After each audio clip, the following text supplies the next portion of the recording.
Alhamdulillah, Masya Allah. Saya melihat, ibu melihat dari bawah ke atas cuma melihat satu orang, Abdul Somad.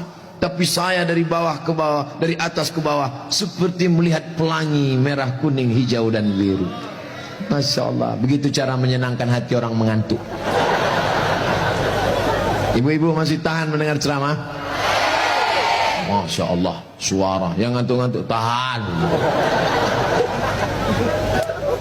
Kalau istrinya baik, anaknya pasti baik.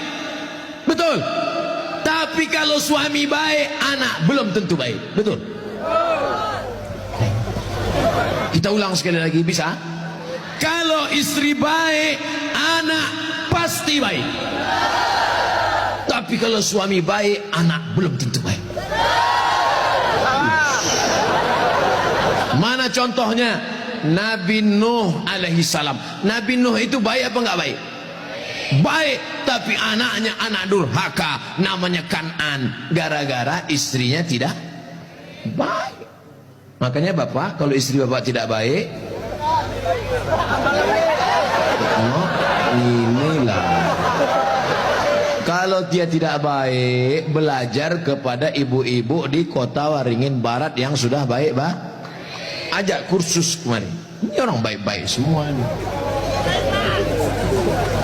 Suaminya tidak baik, namanya Azar, tapi anaknya justru jadi orang baik. Siapa anaknya? Ibrahim. Ibrahim itu bapaknya tidak baik, tapi emaknya perempuan yang baik. Akhirnya apa yang terjadi? Anaknya menjadi anak yang baik. Anak yang baik. Makanya ibu, kalau ada suami ibu yang agak-agak seperti Fir'aun, sabar-sabar.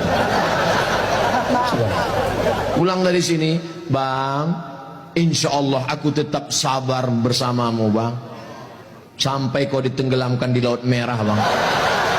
Karena kata Ustaz Somad tadi, insya Allah anakku akan menjadi baik. Suami ibu boleh jadi tak baik, boleh jadi dia perampok, boleh jadi pecandu narkoba, boleh jadi dia sakau, tapi ibu masih ada satu harapan.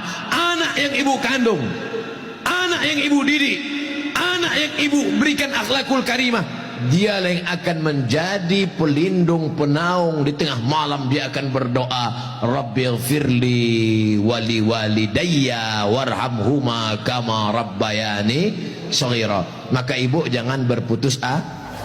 Kadang banyak ibu-ibu ini putus asa, pulang ke rumah suami selingkuh, mabuk, langsung pergi ke kamar mandi, minum teh botol. Minum teh botol, minum superpel, nggak mati. Seminggu setiap ngomong bubuih.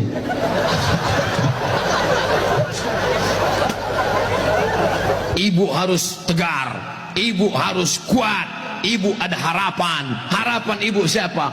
Anakku akan jadi polisi, amin. Anakku akan jadi tentara, amin. Ibu sekolahkan saja anak ibu sesuai bakatnya. Perhatikan anak ini bakat. Anak saya suka main layang-layang, berarti jadi pilot helikopter.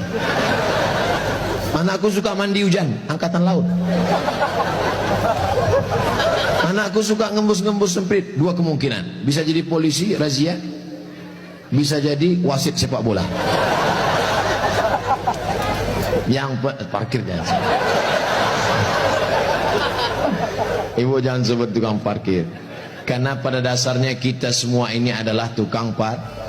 Kita ini semua tukang parkir. Tirulah iman tukang parkir. Mobil mewah harga 2 miliar. Mundur betul kaki.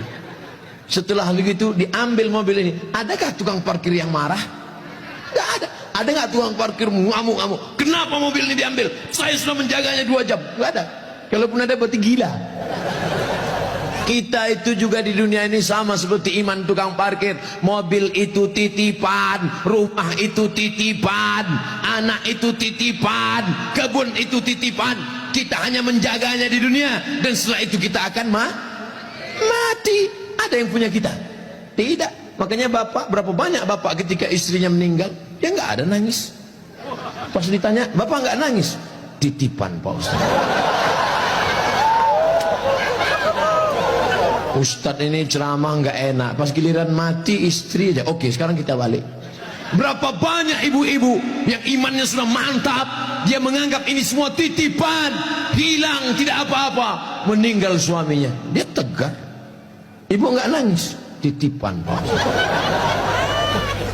Tapi ada satu ibu menangis, "Papa, Papa, jangan kau tinggalkan mama sendiri, Pak." Pas ditanya sama tetangga, "Ibu nangis kenapa?" "Warisan dikit." Tapi itu tidak ada di Kobar. Jauh di sana, jauh di pinggiran-pinggiran Pangkalan Bun. Yang di sini semuanya baik-baik, betul? Ibu menerima mereka bukan karena hartanya, tapi karena mereka mampu membimbing ibu dan anak-anak mencari ridha Allah Subhanahu wa taala.